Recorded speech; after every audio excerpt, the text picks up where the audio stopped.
Thanks, Sergio. Take it away. Thank you. Can you see my screen, by the way? We can, sure.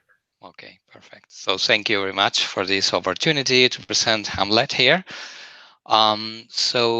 Basically, what we have done with Hamlet is a first step to approach multi-mesh federation. And for us, multi-mesh federation, that is for us, I mean, for the people and the companies who have been involved in the project so far, is we need to do a couple of things to do that. So we need to be able to identify the different services and the meshes between them, to discover services between meshes, and to communicate services between meshes, ideally in a secure way. So different use cases that have pushed us to do this are the usual suspects, I believe, in the Istio community. It is to facilitate migration to the mesh through mesh expansion, which is mainly the use case that is pushing to mesh expansion is compliance in enterprises. In one hand, in the other hand is also clusters which run out of capacity, and they have clusters somewhere else, not necessarily in the same premise. So in any case, our applications which are scattered across different locations, or applications which are in one location which need to have access to other services which are in a different location. Um, so basically, the first step we have done in the project is service discovery. So it is a way to find services across meshes, and there are different companies who have participated in this initial spec, and we have already done an implementation that is in the open source. Um, Consul has done an implementation of the agent as well, of the API, but this is for Consul Enterprise, so it's not published into the open source. We are also building the same for NSXSM, and we have it running internally, but we should be able to do the same for open source service meshes, so we can make sure that the interoperability reaches everybody. So we have had some design goals when we were thinking about this. One is that the protocol needs to be neutral in terms of data plane, control plane, vendor, etc. So we were planning to do interoperation only through API. So meshes in the federation are black boxes to each other to guarantee that every vendor in the federation can really innovate at its own pace and can really change whatever needs to be changed without necessarily taking into account other mesh products. And this is in some way also a mechanism to interoperate service discovery between the same vendor when API changes as well. So by leveraging this neutrality, we don't want to impose constraints on existing products or API. So this should work with existing products and open source projects as they are today, unless modification needs to be done to make the federation agent work, which can be minimal things like we are going to see in the case of Istio at the end of the presentation. And then we would like that these to be open, so open source projects and communities can build their own agents following the specification that is in the Hamlet repository. There is another a thing that is related to neutrality, that is autonomy. So because this is a multi-vendor initiative, it doesn't make sense to tie these to a, let's say, existing a technology, because then which are proprietary in some way, because then we lose that vendor neutrality. Again, unless there are things which are needed, like, for example, identity federation spec, which might be well used in the broader federation landscape in addition to service discovery. So the context for this is also, I believe, well known in the Istio community. So within one single administrative and operational domain, one single platform team, everything is easy. We can agree on network addressing, namespacing, identity, policy, etc. But when we have multiple domains, then in many cases, one team doesn't have visibility into other teams, and no assumptions can be made or agreements can be reached. And the federation mechanism is a way to isolate and interoperate these different environments. We also have to take into account, or by making this vendor and technology neutral, then we in some way also shield against infrastructure types, workload locations, different products or vendors as an extension or as a additional gain that we can get from isolating. So different problems that we have identified that need to be addressed to make federation work. Certificate distribution between different meshes to authenticate these meshes and to be able to secure the control protocol between meshes, which as today is service discovery mainly. Ways to, and this is more related to user experience, how each mesh is going to select which services are going to be exposed to which other meshes, and vice versa. That is how a mesh can specify which services are going to be consumed from other meshes as well, from the catalogs of other meshes. Service discovery, if this is vendor neutral, then we need to have interoperable and portable service descriptor, which is a service entry, which has to be understood by every vendor and has to be mapped to the vendor-specific service entry. In the case of Istio, is a Istio service entry, and a resource discovery protocol, which is basically the service discovery mechanism to replicate the catalogs and to synchronize the catalogs as new services are exposed or modified or removed from the local mesh. So they also need to be updated in the remote meshes as well. Identity federation mechanisms, and this is more related to service identity, communication, and policy as well, and doing all of the configuration management in the local mesh. So when, for example, a mesh consumes a federated service entry, then this federated service entry needs to be a transformed, let's say, in the vendor-specific entry, and then different mechanisms to reach that service in the remote mesh needs to be configured in the local mesh, which is basically normally in the case of Istio is a service entry, but when the mesh is exposing, it is also an ingress, for example. The part we have already, the part we have done a specification about is the service discovery mechanism, and the implementation we have done is of the service discovery mechanism and the routing configuration as well. So the routing configuration is really vendor specific. So let's say that one part of the agent is a vendor agnostic, which is the data replication mechanism, the synchronization of the catalogs. And then there is another part that is vendor specific because it has to transform that a vendor agnostic service entry into the vendor specific entry and configure the platform, and that is different for each a vendor, and in some cases for each version as well. So basically how this works is that we have two meshes, and all the communication happens between them through ingresses and egresses in the meshes. So we have a common trust between the meshes right now, and we authenticate the meshes. The catalog is shared between the meshes.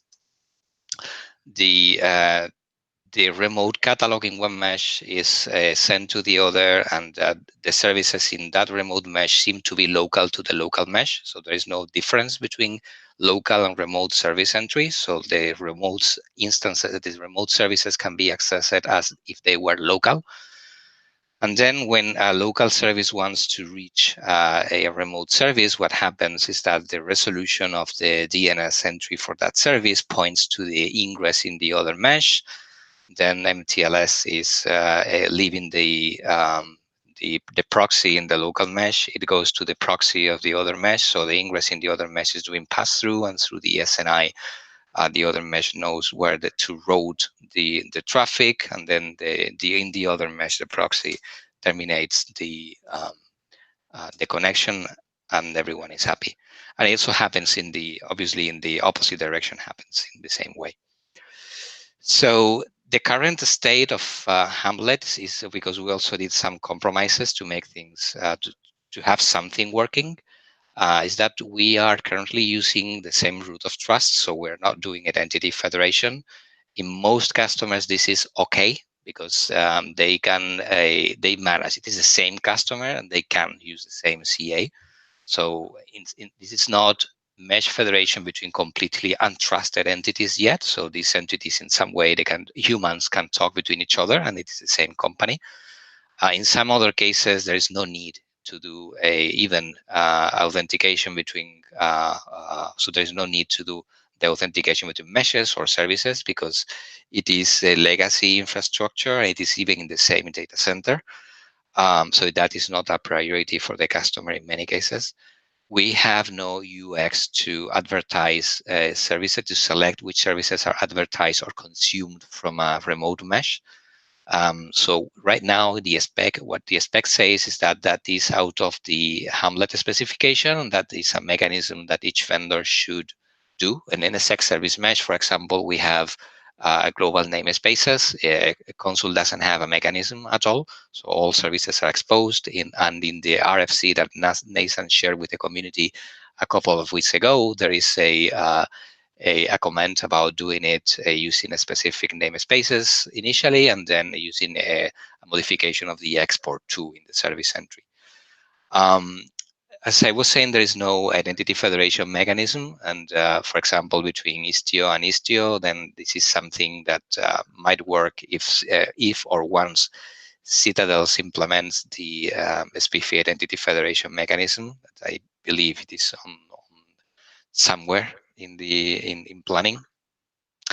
And then the agent also has been implemented in Consul Connect, and we have also a POC that we have done for Istio.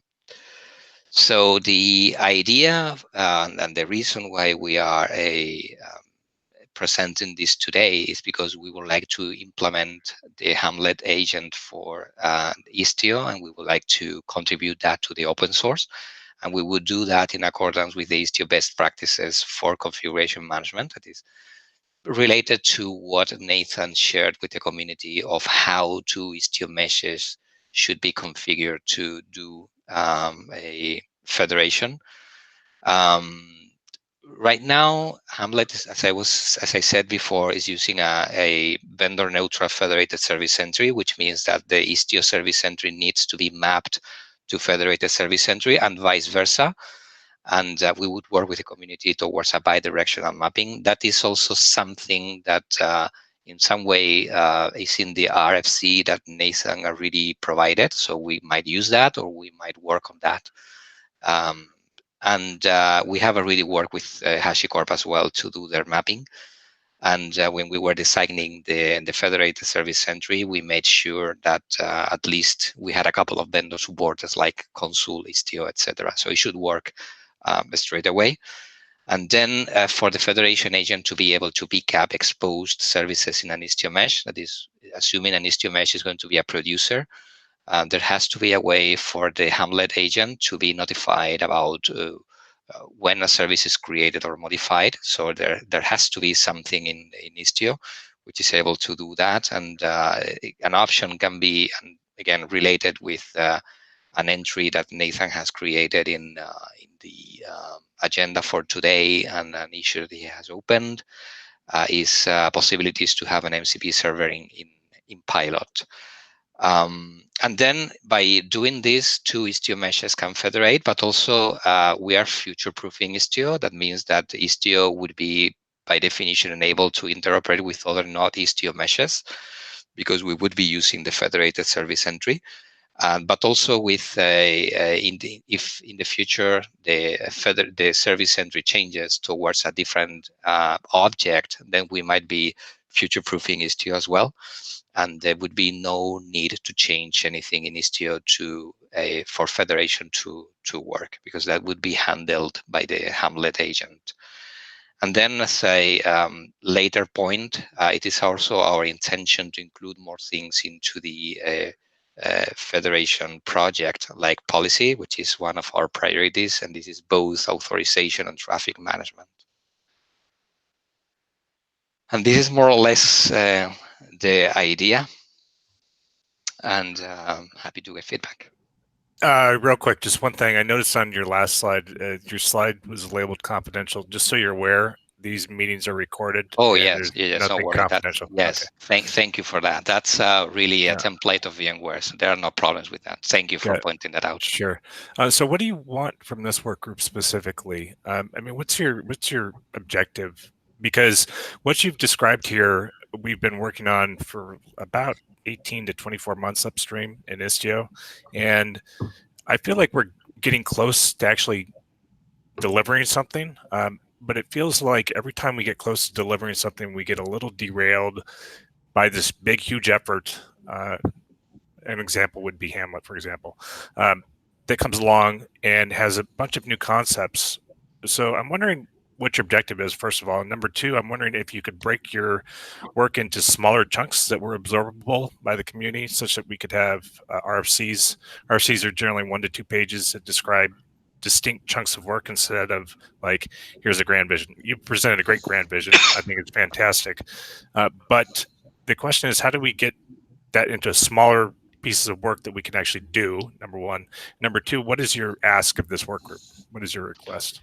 Yeah, so it is for the Hamlet agent to work between two Istio meshes, for example, between one Istio mesh and any other mesh. There is no need for the Istio community to do anything special, but only to agree on what is the mapping between that portable entry that we have defined in Hamlet and the service entry in Istio, and also for the Istio community to agree on how Istio needs to be configured for the Hamlet agent to be able to automate that. And then these are two topics. The third one is the MCP server in pilot that the agent needs to be able to be notified about when entries are created or destroyed or modified in Istio. There are other topics we might touch, like for example, user experience, how in Istio it's going to expose service and consume service from the user experience perspective. Many of these, if not all, has already been considered into the RFC that Nathan shared. So I don't think that is, in fact, that RFC is much broader than what we really need here. That is agreements on a few topics, and the rest is on us. That is on the implementation of the agent that we would do. And then the other thing is obviously the MCP server in pilot. Okay, so let's table Nathan's discussion until he actually has a chance to defend himself. Or defend I'm here, guys. No, I know you are, but I mean until the next section of this meeting. For what I would suggest, Sergio, is to maybe take a look at the MCP pilot part of to take a look at the MCP pilot part and just write an RFC for that and see how that process works for you. That would be my first suggestion. Or pick something else if you don't want to work on the MCP as an RFC. You mentioned 3 or 4 different things that are smaller chunks of work. I'd even break them down smaller than that if you could. Because one thing we struggle with in the Istio community is we've got a lot of people that are very highly intelligent with a lot of good ideas, and we have to pick the best ideas. And it's difficult to do that.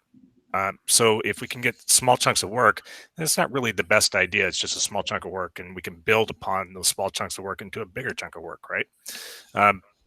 Does that make sense to you, Sergio? Yeah, it makes a lot of sense. Cool. Okay. So just to clarify real quick, guys, sure. I don't think there's a whole lot that necessarily has to become an RFC at this point. I think this is more of an FYI that Sergio's doing this work.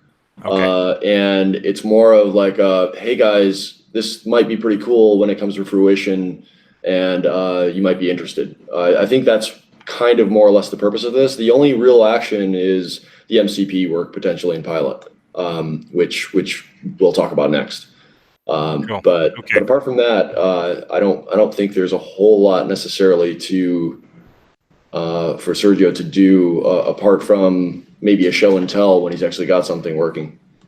So the Hamlet agent, do you envision that to be part of the Istio project? If it's not part of the Istio project, you're absolutely right. We don't require a RFC at a high level. But I don't know where you guys planned it for that. Where they are, that's always an option. That is, there are. So one of the challenges of the Hamlet project is that some vendors, like for example, the case of Consul, have decided to do federation as an enterprise feature, and that by definition is let's say, not aligned with the purpose of the project. It is aligned in the sense that it enables federation, but a federation should be open, because at the end of the day, federation benefits from a network effects. So if we don't have this into the open community somewhere living, then we are not getting those benefits.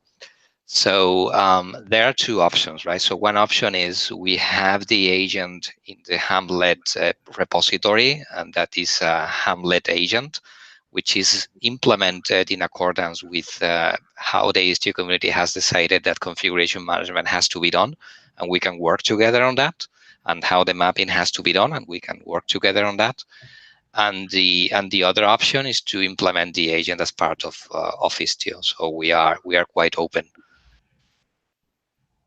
I would expect to start with the former and potentially move to the latter once it's become a bit more stable and we gain broader agreement.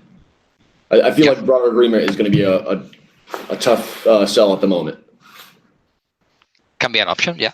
Yeah, and we also have Istio ecosystem, so that could be a potential home for you too before you move to Istio, because that's how most of our other projects works. A lot of times they seed in Istio ecosystem first. Yeah, I was actually going to suggest that, Lynn. That actually I think might make a lot of sense for you guys because it has a bit more visibility. So you might want to move there. Yeah, that sounds good. That would work for me. What I'd like to see is you not waste your time. And by kind of the network effect, as you mentioned, waste our time. So what I'd like to see is small chunks of work. That way we can get approvals on the work and the work can move forward. If you just want to work independently in Istio ecosystem, that's also another approach. The challenge with that is integrating later. So it's as Nathan said, it might be a tough sell integrating right away. Yeah, I think the Istio ecosystem sounds good for now. Cool. Maybe like if we see adoption, then we can move it to the actual Istio repo. Good. Okay. Is there any other questions for Sergio, or Yeah, we're kind of back on time? Okay. This may take the whole session, folks. Yeah. Do we before you guys start? Let me ask something very quickly to Stephen, just to close this part of the contribution, please. So, Stephen, do you still recommend to do the RFCs? It's choose your own adventure here in Istio land. I do have a new. But I would recommend an RFC, and the reason we're doing RFCs is to help facilitate the onboarding of technology and make sure that we can gain agreement before people spend a lot of time on work and then say, ta-da, here's my work, and that work isn't adopted because people are offended by that process. So instead, we have an RFC process, which hopefully will be less offensive. Remains to be seen if it works well, but time will tell, and I think it will work better. And again, the small incremental approach will work better as well. But if you're going to put it in an Istio ecosystem, that would be a different approach. You could do both at the same time. So, okay. Lynn, you had questions, and I think John did as well. I guess we can spend the whole time on this, and we're not going to get to the roadmap, unfortunately. We've killed the schedule. Sorry, I just have one question. So in your chart 8, Sergio, I think you demonstrate the two Istio meshes with single trust domain. So my question to you, like common root CA, my question to you, this is actually one of our pattern for multi-cluster today. So if you look at our gateway connected multi-cluster pattern, this is exactly that pattern. So my question to you is, why wouldn't you think about it as multi-cluster instead of mesh federation, It can especially be. when your diagram is on both sides is Istio. Yes, so the main difference, so there can be difference in the implementation, but the main difference is on this, right? So when you have multi-cluster, it's because you have control of the clusters. So the problem we are tracking here is when you do not have control of the clusters and you don't even know what is the other part of the infrastructure. So federation is really hiding infrastructure details, whether you have one or more clusters, or if the clusters are on-prem or in the cloud, or even if you are not connecting to a Kubernetes cluster, which has been the case of Consul, for example, and you are connecting to a VMs in AWS.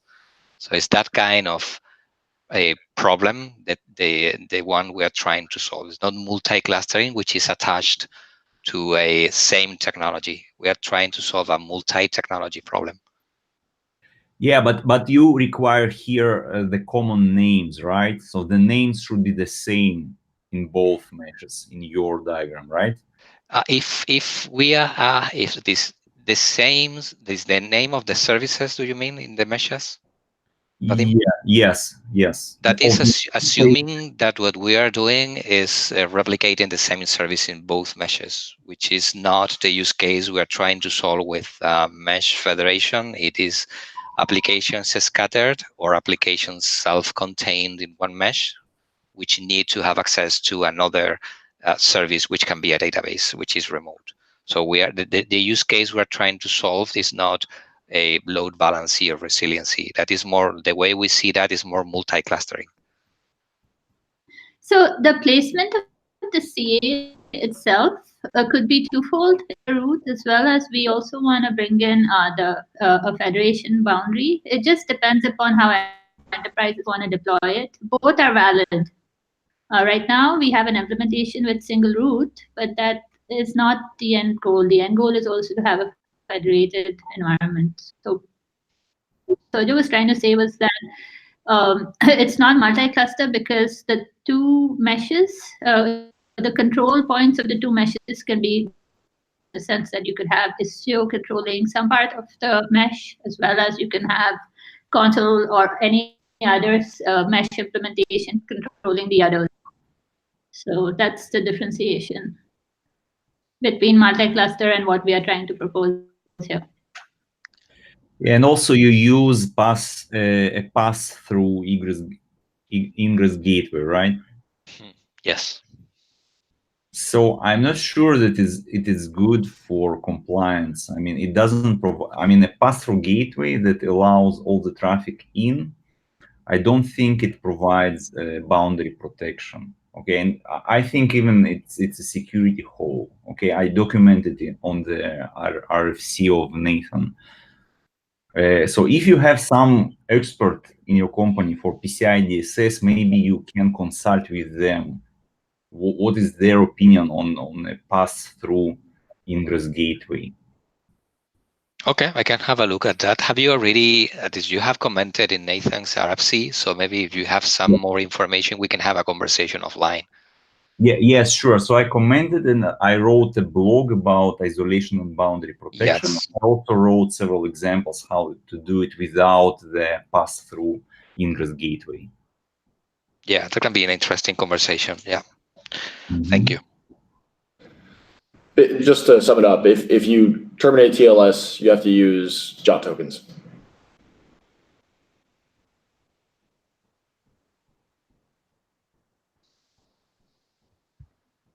Are you saying if you terminate TLS, you will use JOT token maybe at the application level instead of the transport layer? Yeah, otherwise you lose the identity of the source workload, right? Right. Yeah, and then is that sufficient for some of the user case? Because some of the user does want the transport layer security too. Right, so that's the trade-off. So, I mean, you have to take that into consideration with the solution. But either solution are viable. Mm-hmm.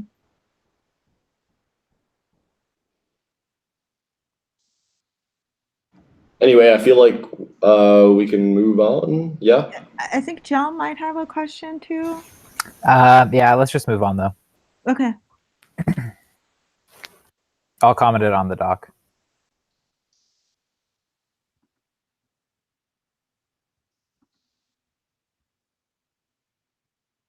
Okay, so the next one, I think Nate, you wanted to talk about MCP-based service discovery. Thank you, guys. Yeah. So this is motivated obviously in some of Sergio's work, but I think it's pretty generally applicable. It's I don't even have an RFC yet. I just raised an issue to start discussion about it. It'd be nice to get it in for 1.5 if possible. We'll see. But effectively, it would be good for probably a lot of use cases to be able to have Pilot effectively just serve discovery via MCP or some protocol, just a way to get service entries out of Pilot.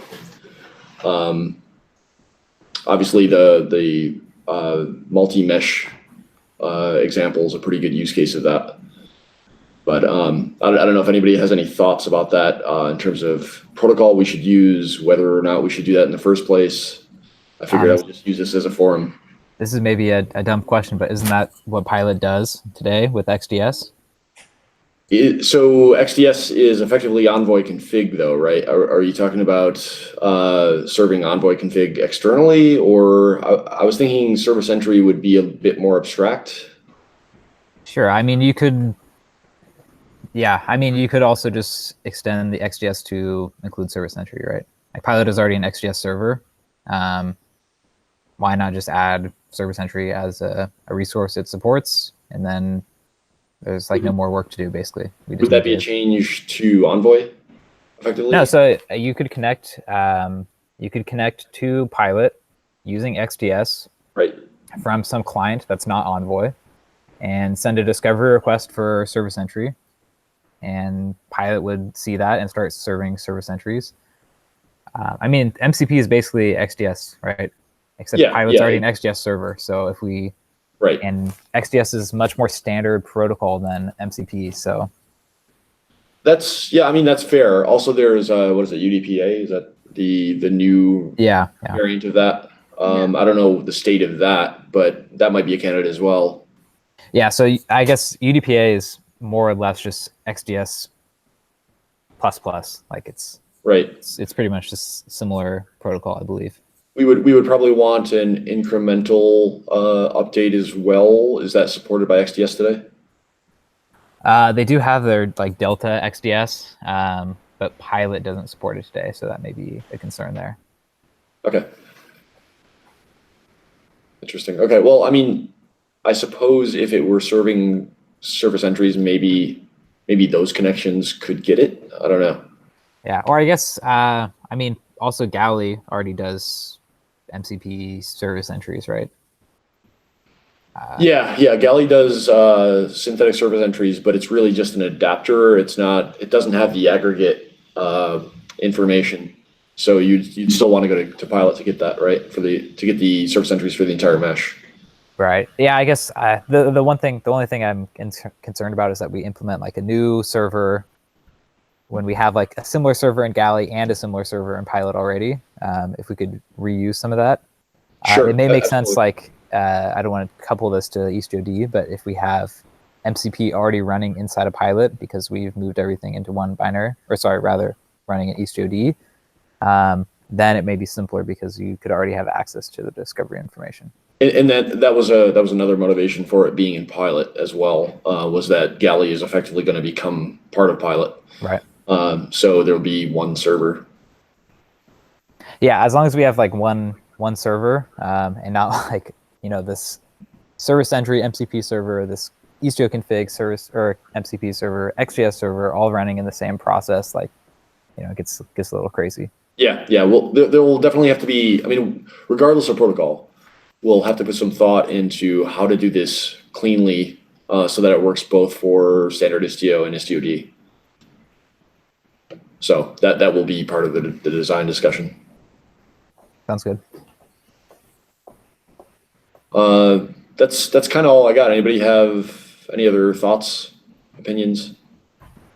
Yeah, I would also again raise the issue of compliance. So according to PCI DSS compliance standard, it is not allowed for application from one area, let's say, to query to access and to get information about internal endpoints.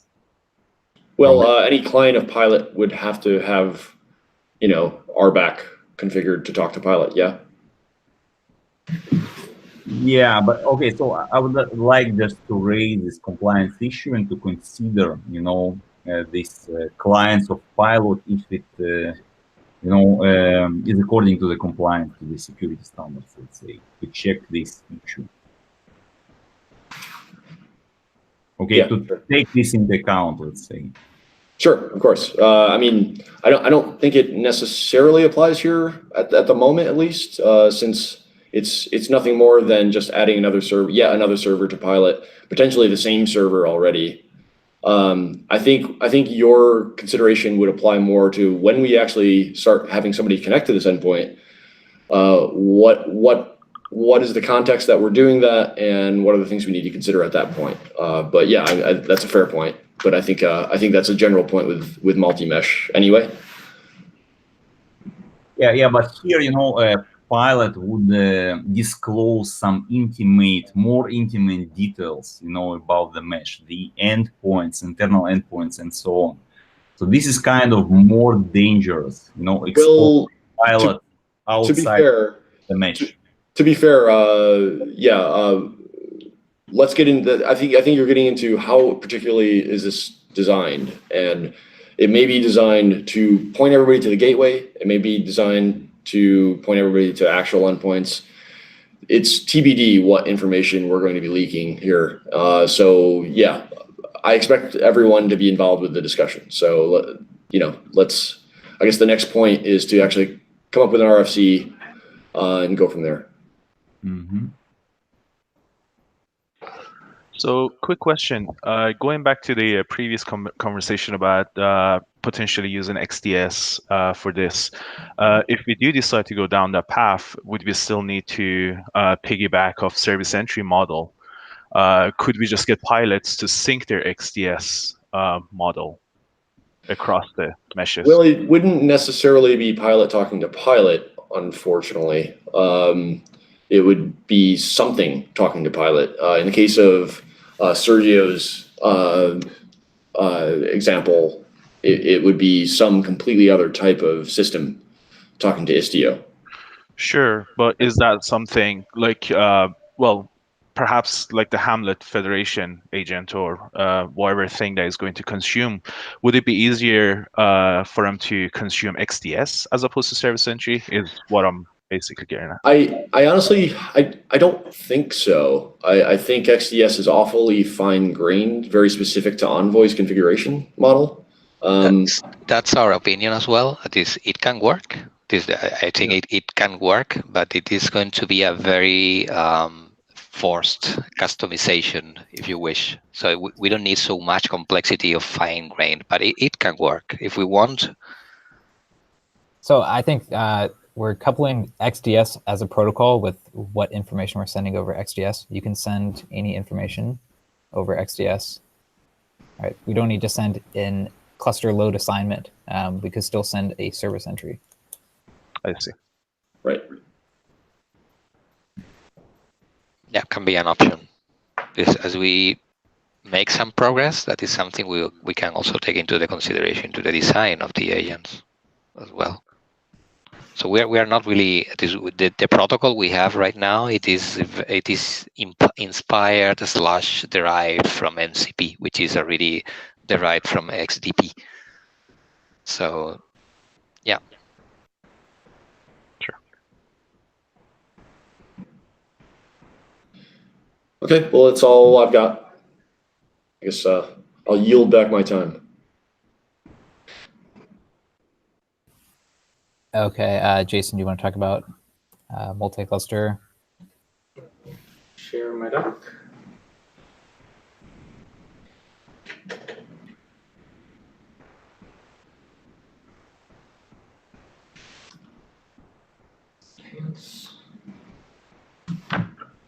Okay. So this is about enumerating some requirements for how we can improve multi-cluster onboarding. Onboarding in this context is all the days. So the initial install, the second day when you're operating and you're upgrading it long term. So it's not just, installing tends to be the easier case. Upgrading and reconfiguring is where we run into a lot of problems. So the objective is we have some best practices for what a multi-cluster mesh should look like. We don't have as many best practices, prescriptive best practices for how you should get there and how you should manage it. And we don't have great tooling to make that easier for the user. So I'd like to fix some of those problems, but first I need to identify specifically what those problems are. I don't think we should completely try to automate setting up a mesh. There's probably diminishing returns to create adding tooling. And this is not focused on automating the management of service in a multi-cluster mesh. I think that's a separate topic as well. And then finally, multi-mesh or federation. I think that would kind of come as an additive layer. So quick background on what when we're talking about onboarding to a multi-cluster mesh. First thing I have to think about is there's some combination of replicated and shared control planes to create our topology. So for example, on Istio IO, we have one set of instructions for how to do a replicated control plane and another separate set of instructions for how to do a shared control plane, but not a way to compose them together. And I'd argue there are some cases where we want to do that according to our best practices. So we might want to have distinct regions. Each region has a control plane, but the control plane is shared within that region. I'll get into some specific use cases later. But bringing it all together, we need to establish trust across the mesh. There's service registries in the mesh. On Kubernetes, that's the API server. More generally, it would be an MCP server. It could be Pilot, based on some of the previous discussion we had. And then finally, what networks are in the mesh and how they, where do we get endpoints from, and how do we reach endpoints on these different networks? So those are the sorts of things we need to configure when we're building a mesh and a multi-cluster mesh. So some of the requirements I think we should consider for improving onboarding is we should really emphasize it being declarative. We already kind of do this, but it's easy to fall away from it. So ideally, you could have everything, your complete mesh topology in files, and just kind of do like an apply against it, and things would install or upgrade. So that way you can we can implement better tooling. If we have more imperative commands, we're mixing imperative and declarative commands. It's hard to change the tooling once we've shipped it. So the API is what goes into YAML, and the tooling is just consuming that. I'd argue we want this to be layered because not everybody's going to want to use all the tooling we have. We kind of have this today. Some people can use raw Kubernetes manifests. If they really want complete control, then there's a layer on top of that where you would use Istio Cuddle or the operator. And then I say there's maybe a layer on top of that that would kind of bind these together across clusters. So it shouldn't. We shouldn't have a tool that abstracts away the operator. I think that's the wrong approach. It would be complementary to the operator. Kind of the obvious one here is we want to reduce toil. It's kind of a pain to add clusters to a mesh. As you add more and more, it goes up exponentially. So ideally, I should just have a user should have one gesture to add a cluster to a mesh, and that should be the same for the first cluster and the 10th cluster and the 50th cluster in really large meshes.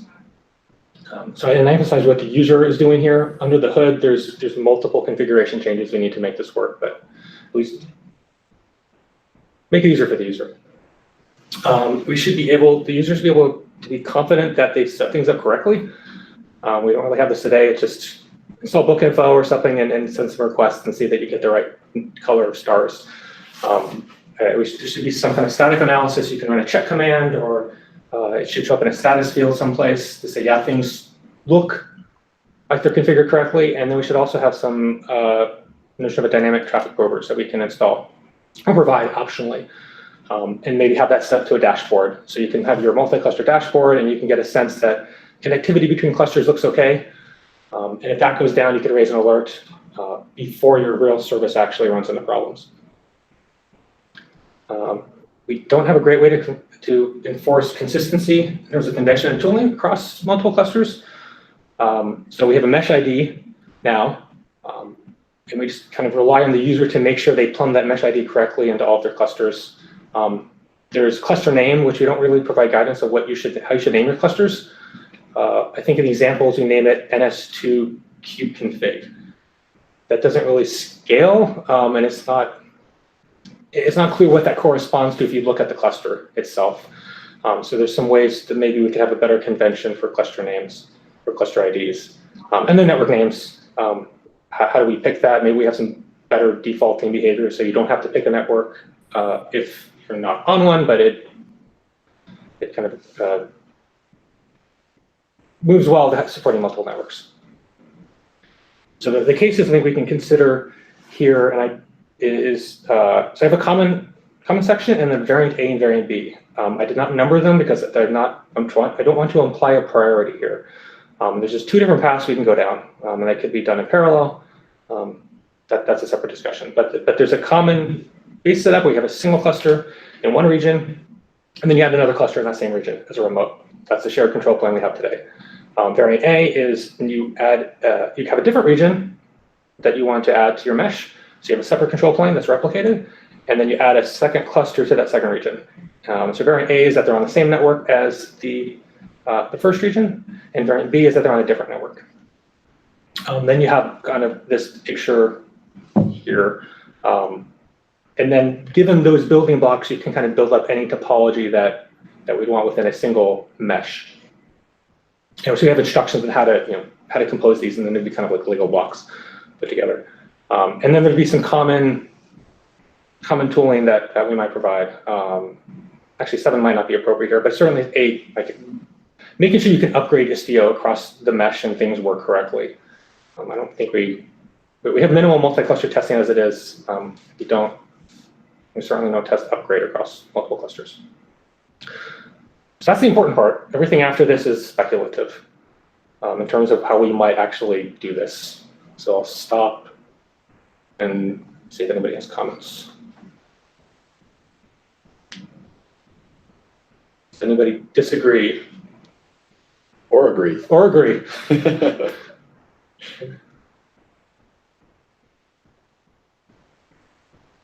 All right. So just real quick, yeah. Sorry I had to step away for a moment, but I'm back. The way you wrote the requirements, fantastic. Really like that. Really good work. I missed the variants, unfortunately, but I think this is what we want for RFCs. I'm just making a general comment, not about your work, but the RFC process. This is really good. If people have comments, please comment on the document. If you disagree or agree or whatever, or you think there should be changes, please comment on the RFC because this is how we should be doing things, and this is fantastic. So, Jason, A+ there. Yeah. Any questions from anybody? To be clear, Tal and myself both worked on it. So Sure. I want to get all the credit. No, I was just going to echo what Steve said. I was like, wow, this is the first time in probably for a long time where I was on Istio community meetings. This is the first time actually, we really, not talking about pilot, not talking about Gaily. We actually talk about how user wants to use our stuff. So that's really cool. So well done, Jason. Thank you. I guess some other things that would be maybe outside the scope of this document, but would be useful is if we can start thinking about finding some, say, like CUJs for both the mesh administrator, so kind of the cases I'm covering here, but maybe also for the service owner. So one question I've heard people ask is, how do I do a canary with multiple clusters? It's not really getting attached to one particular technology, but that can drive what we test and prioritize in future roadmaps.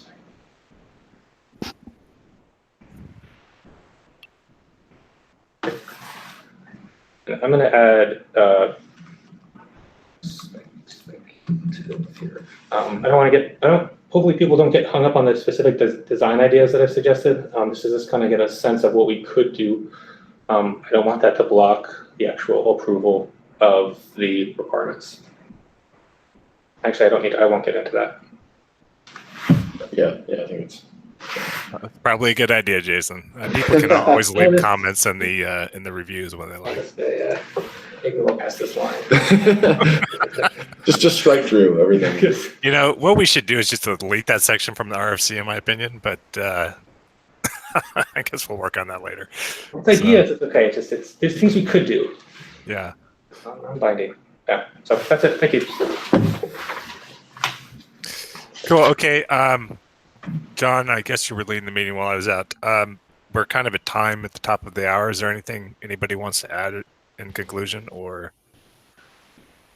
Yeah, I would say just we should go through the roadmap. I mean, not in the meeting because we don't have time, but we have some things that aren't prioritized and that don't have owners. So if it doesn't have an owner, we probably should remove it from the 1.5 roadmap. And if it doesn't have a priority, we should probably figure that out. And the TOC on Friday, we're going to be presenting this, so hopefully we can get everything wrapped up by then. Yeah, and also there were several people that had proposals for ideas, but they didn't have an RFC attached. I left a lot of comments in the roadmap asking for RFCs. It takes literally like 10 minutes to write a proper RFC. It's not that much work, and it really helps us prioritize the work and shows that how we're going to deliver it, not why we're going to deliver it, I guess would be a better way to state that. So, yeah, I'd like to get the service discovery API for pilot in that as well. So I'll work on an RFC probably like today. Cool. Sounds good. I missed that part of the meeting, but if it is what I think it is, I'm really positive on that idea, or pro on that idea. I think it sounds good, but I'm not sure what you have in mind. So an RFC would be great. Cool. Okay. Thanks, folks. I guess we're done. We'll see everybody next week. We're going to talk about operator work and the installation as well. I have a very quick question if there is some time. Sure, of course. We've got 1 minute, so you got 60 seconds. Yes, just a quick intro. I'm Edgar Hernandez, so I'm from the Kelly team. Well, the question, just to not delay something more, I noticed that there is 2 repositories in Istio. It's the installer repository and also the operator repository. So I wanted to know if there is if they are going to be merged anytime soon, or if there is already a committed date for merging those repositories. So I can answer that quickly. There's not a committed date, although there is a proposal to merge that work into Istio. Istio needs to be approved by the TOC. I think TNR basically approved it, so we're waiting on the TOC to take a look at that proposal, and we'll act from there based upon the decision they make. Okay, that answers my question. Cool. Okay, great. Okay, Thank you very much. Thanks, everybody. There, guys. Bye. Thank you. Bye.